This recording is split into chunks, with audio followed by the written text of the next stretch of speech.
கர்நாடக நீர்பிடிப்பு பகுதிகளில் தொடர் கனமழை காரணமாக ஒகேனக்கல்லில் வெள்ளப்பெருக்கு ஏற்பட்டுள்ளது. மேட்டூரின் நீர்மட்டம் 103 அடியை தாண்டியுள்ளது. கடந்த சில நாட்களாக கர்நாடக நீர்பிடிப்பு பகுதிகளில் கனமழை பெய்து வருகிறது. இதனால் கிருஷ்ணராஜசாகர் அணை மற்றும் கபினி அணைகளில் நீர் நிரம்பி உபரி நீர் வெளியேற்றப்பட்டு வருகிறது.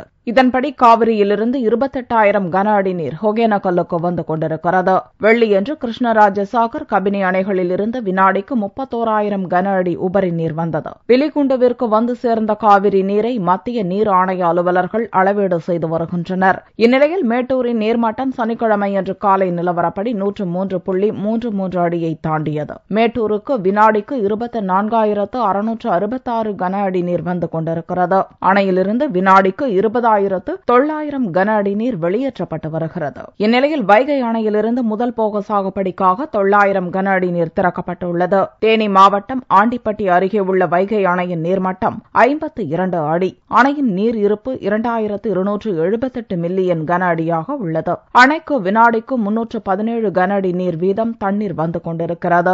இந்நிலையில் மதுரை, திண்டுக்கல் மாவட்ட முதல் போக சாகுபடிக்காக தற்போது 900 கன அடி நீர் திறந்துவிடப்பட்டுள்ளது. அணையின் நீர் இருப்பை பொறுத்து தண்ணீர் திறந்துவிடப்படும் என்று பொதுப்பணித்துறை அதிகாரிகள் தெரிவித்துள்ளனர்.